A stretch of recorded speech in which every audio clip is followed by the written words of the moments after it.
actually 4 years ago, Channel 4, the BBC, it published the video, a report on Darfur. And in that video, there is a teacher.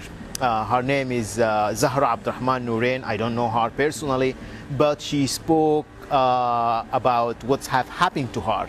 And as a result of that, I did this installation.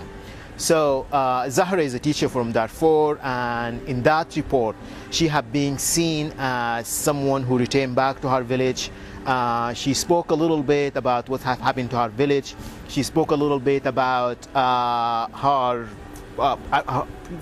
the reporter took her to her home, and then she showed some of her cooking tools and how the Sudanese government and soldiers and the Janjaweed have destroyed these tools. And what's so shocking about what she has said is she stood up and she said, well, look at me, I'm a teacher, and look at my clothes. And as we all know that people take a lot of pride, especially teachers, they take a lot of pride in how they look. And that's really disturbed me and make me very upset, and decided to do this installation.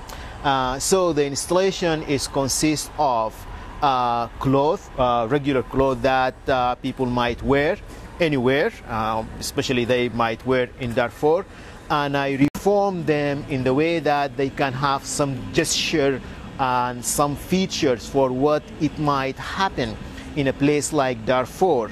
If we look a little close to the details, there is a lot of details on this cloth. They have been destroyed in a way that someone might wear those if he get to be attacked. These clothes will be destroyed in such way. Also, they have some pictures of some Sudanese ruler or some Sudanese leaders, like, you know, Prime Minister, like they have Umar al-Bashir, they have Sadiq al-Mahdi, they have the Minister of Defense, and so forth. At the same time, there is some pictures for people who lost their life or who victim of Darfur. And also I did lots of reading for reports from Doctor Without Border, Médecins Français, and Human Rights Watch and Amnesty International. And if we look at the floor, there is some of these testimonies by Amnesty International and Doctor Without Border. And these are real testimony for real people who went through the experience of being physically attacked.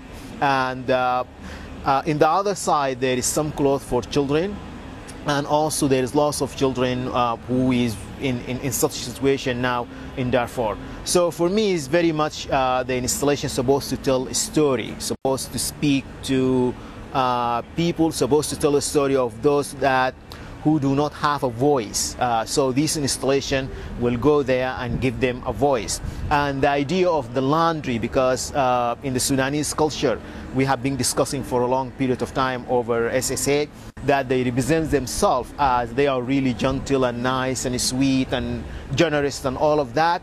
But when the challenge comes to examine what's been going on in Darfur, people will fail to answer the question of how can we have all these wonderful values, and there is 2 million people as we talking now. They are in refugees camp in Darfur, and there is more than 500,000 people lost their life. And this is not the south, this is in Darfur, and it's ongoing basis. And this is what has been happening. Also, the idea of hiding things, and the ideas of taboos, and the ideas of we should keep this in the house. This installation very much speak of that, because we speak about because there is the concept of the laundry and the outside and the exposing and the dirty laundry, as these are, you know, clothes that they, you know, distorted in a way that it can be dirty laundry. So it's out there, it's confrontational with denial and confronting hiding things, and confronting not wanting to see this kind of atrocity. And once again, this is as dedicated to the teacher from Darfur, and her name is Zahra Abdurrahman Nourain, and I dedicate it to her because she is a teacher.